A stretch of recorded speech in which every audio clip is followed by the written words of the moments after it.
Alright, good evening everyone, DSP here. We're going to be doing around another 2 hours or so of Transformers, depending on if there's a logical stopping point like there was last night.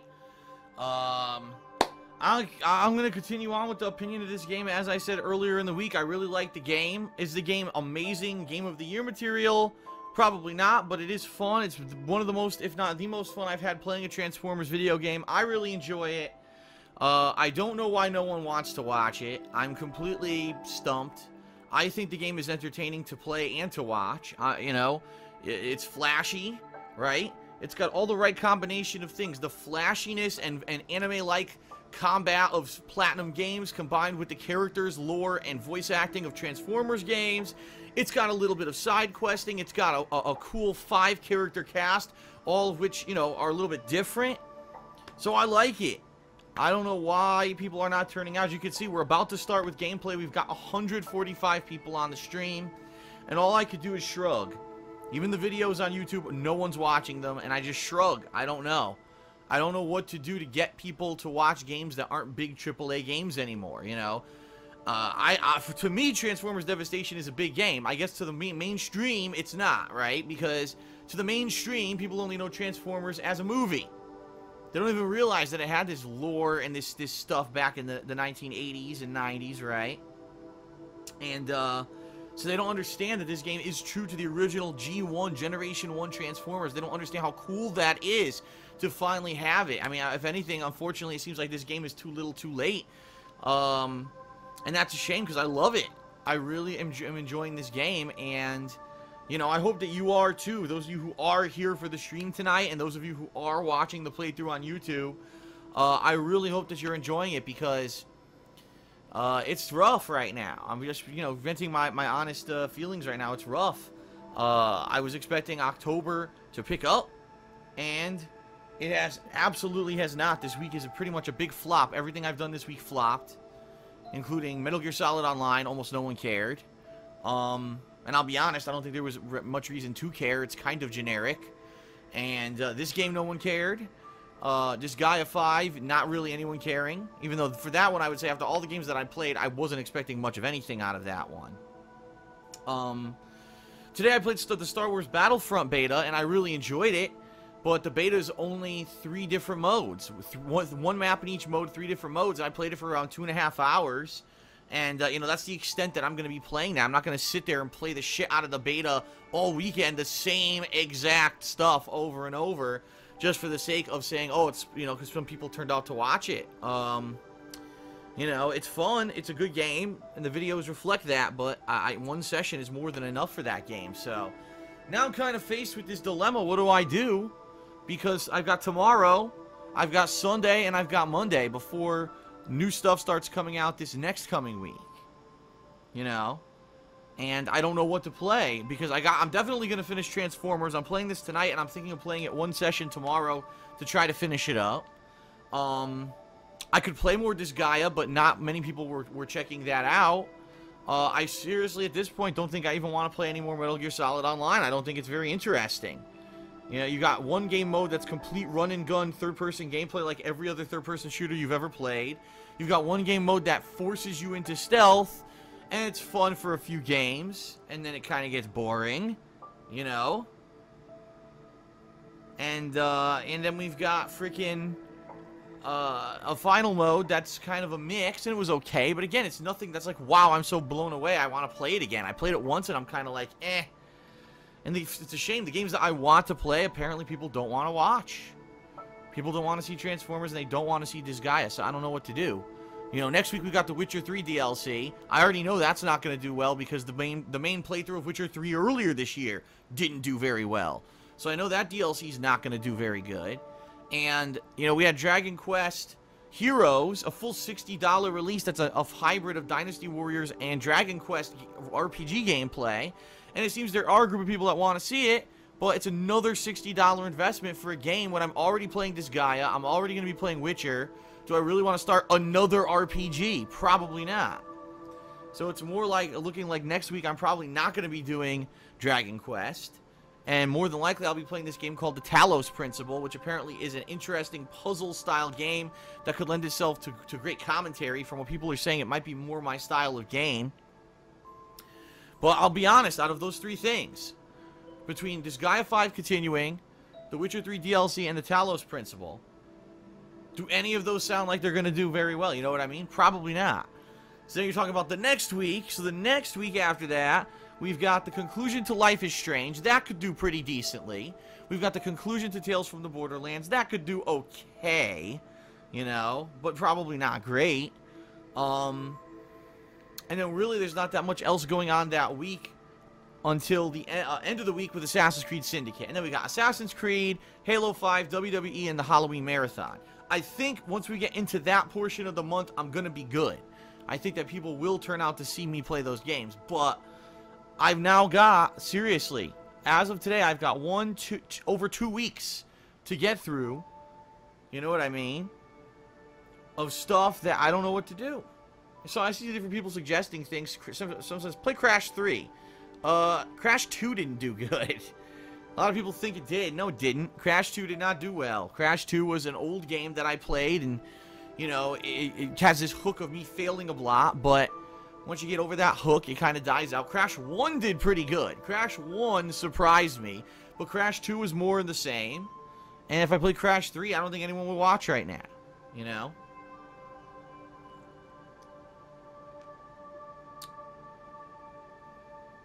So I don't know. I don't know what to do. I'm trying to take, I'm trying to get feedback. I'm trying to take in all this, feedback from different people. That's hilarious because everyone has a different opinion, you know.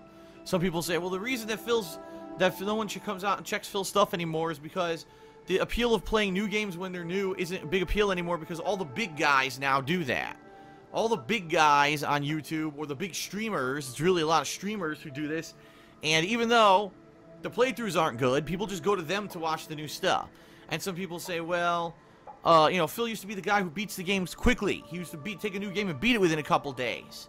And that was the appeal, is that you could watch a whole playthrough or see the end of the game quickly. And now it's like, well, Phil doesn't do that anymore. Of course, people forget that in 2012, all I got were complaints in 2012 about the fact that all I did was rush through games. That was the major feedback I got in 2012 was, Phil rushes through games too much. He doesn't take his time. He misses half the content of the game. We really wish Phil would do longer, better quality playthroughs rather than rushing through every game to get to the next game to basically get more views and make more money. It's the way people put it back then. And I changed my content in the past 2 years, as you've seen, to take time with games, to play multiple games at once, to, really try to flesh out all the fun content of a game. Take a look at Transformers right now, where what I'm doing is going through the game and looking for the side content. I'm doing the side missions versus a lot of people who got pre-review copies and did early playthroughs of this game, rushed through it and beat it in 4.5 to 5 hours because they did no side content, So, I don't know. I don't know what to do anymore to make people come out. And I'll be honest, this wasn't an issue until last month. All this year was fine. This year was perfectly fine. Even during the summer, during the dead times, people were coming out to check out games. Even games that I didn't think anyone would be interested in, like Godzilla and stuff like that. People came out during the summer to watch. And, many playthroughs this year did well, like Batman, Until Dawn, Bloodborne, Mortal Kombat 10. So I had a lot of successes this year. I have no clue why all of a sudden in the past month, like, everything's falling out. You know what I mean? I'm lost. And I'm looking for feedback, and I'm looking for help, and I'm looking for reasons. Like, what's going on? That all of a sudden, in the past month, people have decided that they're not coming out to watch me play games. What am I supposed to do? I don't know. I wish I did know. I don't know. It sucks. I used to be the guy who played the games, right, that maybe a lot of people didn't hear about, or the games that didn't get the insanely huge AAA advertising budget. You know what I mean? And so because I played a game that other people may not have been playing, the game got a lot of exposure, right? I could play a game that you never heard of, and because I played it, I would make it entertaining, and people would be like, wow, that's great. That's really good stuff. That's, top notch, and I'm going to play that game now. Now it's like, if I don't play a AAA game, it's hyped and everyone wants to see, then it's like, I can't get any attendance anymore. I don't know, man. Huh. Well, the bottom line is this: I do have some ideas. You know, I do have some ideas of things that I can do. I'm putting a plan into motion to see what kind of ideas. I'm talking with Machinima, and I'm trying to get some feelers out there for a few ideas of things that I can do. You know, and a lot of people are asking, you know, what can we do? Obviously, feedback is always helpful. Watching the playthroughs is always helpful. Of course, you know, there's not that much you could do in that regard. If you're already here, I'm talking to the hardcore fan base right now. I'm talking to you, the 225 people who are on this Transformers stream right now. You are the hardcore, the people who are here to watch me play games no matter what. So I can't really tell you, oh, watch the playthroughs. I know you are, you know? I know you've been here since day one. I know that's why I'm still here.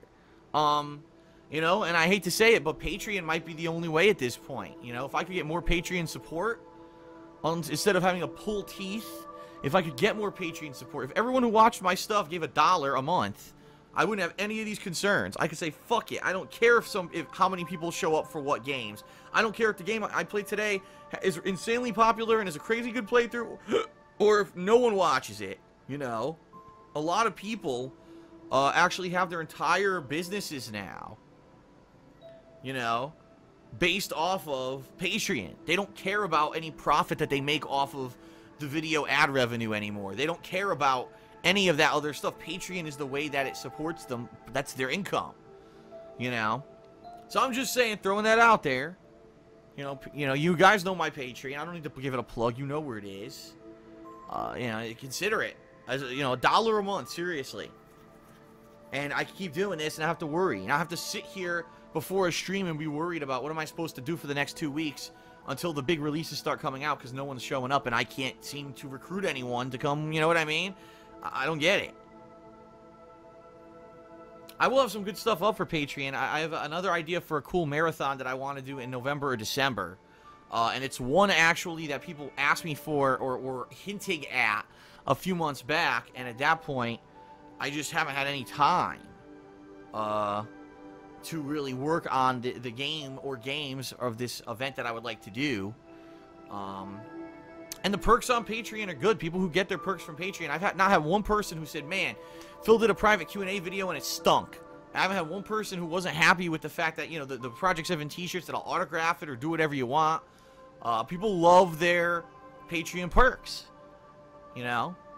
It sucks that I can't do the ones that other YouTubers do, like private videos and streams and stuff, because unfortunately we got the nasty element of people who say, oh, I'll donate that $1 to get in on that private event just so I can give it out for free to everyone. Well, fuck you then. But I'm just saying, you're here, you like the content, you want to see me keep playing stuff, and no one's showing up for stuff like this. If you want to see me keep doing stuff like this, you know, Patreon is the way. It's the only thing I have right now. I wish there was another way, you know, another thing that I could do, or another way that I could say, oh, here's how you can help. But really right now, it's watch the videos, spread the word if you can about my stuff, and Patreon, okay? And we'll go from there. We'll see what else happens.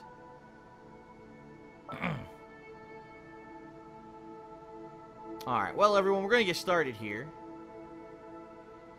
Let me, get all my stuff adjusted. Hold on, I'm going to actually close my blinds. My blinds are still open. And, it's dark outside now. Let me do that, and then we'll get started. Hold on.